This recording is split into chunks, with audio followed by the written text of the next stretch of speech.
Hey loves, welcome. We're here to share loving vibrations and to encourage oneness. We shall deeply discuss about frequency, quantum physics, loving vibrations, energy, law of attraction. We hope you will share the love and spread it too. And the affirmation for this principle of manifestation is, I deserve to experience divine abundance, for I am a part of God. And of course, the universe is abundant. It is endless.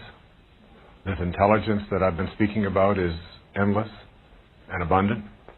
And you, therefore, also are abundant and are deserving of that abundance. But there's a lot of stuff that has come your way that has worked to convince you that this isn't true.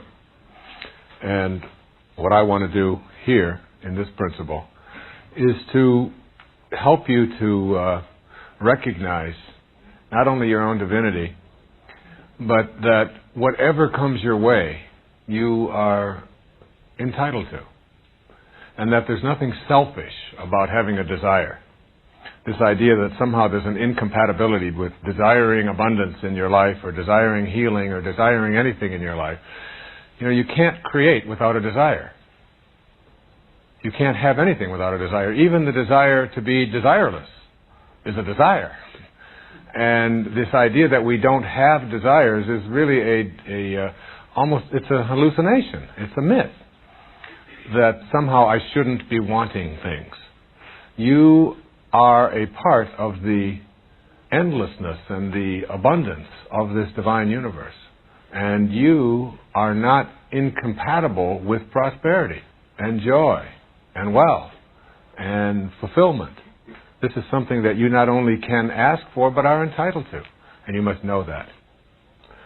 Someone mailed this to me that I thought I'd share this with you. It's called I Am Lost.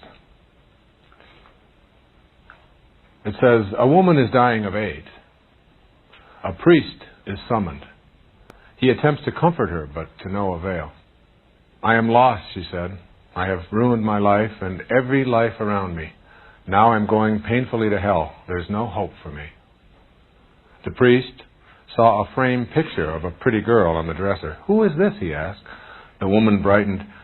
She is my daughter, the one beautiful thing in my life.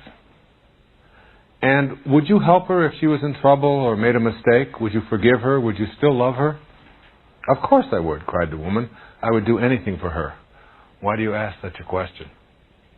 Because I want you to know, said the priest, that God has a picture of you on his dresser.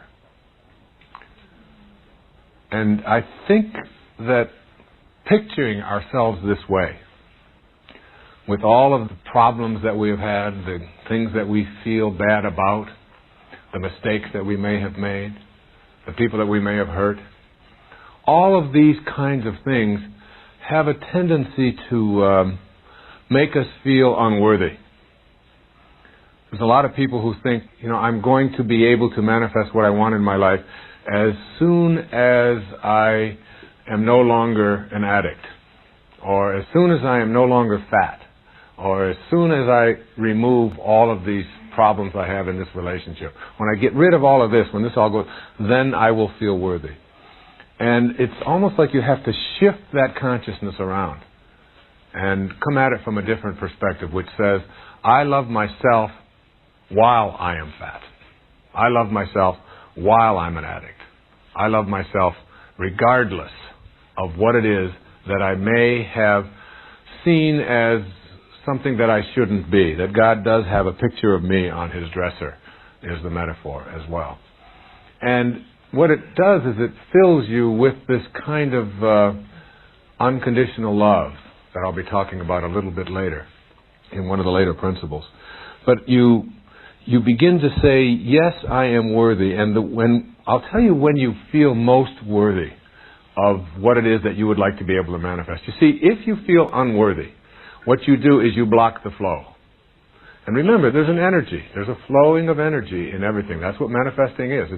And the idea that somehow I shouldn't have this or there's something wrong with it, that immediately puts you into a feeling or a space of being separate from this thing that you want to manifest. It's like you put up that blockage. Someone asked the question, does God have this for me? Does God want that for me? And almost always when we ask that question, we make an assumption. We're coming from that ego assumption that God and I are separate. And the same thing is true when you're feeling unworthy.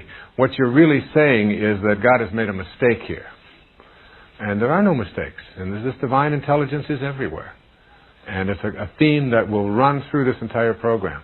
This idea that what I want to manifest has the same divine intelligence in it that is in me and that is in everything. So I'm realigning myself. But you can't realign yourself if you feel like what you would like to have come to you, that you aren't worthy of it.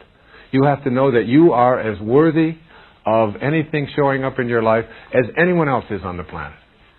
The essence of this is that you have to be at peace. And being at peace is what enlightenment is. As my teacher told me, enlightenment is being immersed in and surrounded by peace. That's the definition of enlightenment. And it is also what the higher intelligence or the sacred part of you or the higher self always wants. It just wants you to be at peace. Nothing else. It's not asking any more. When you feel unworthy, you're not at peace.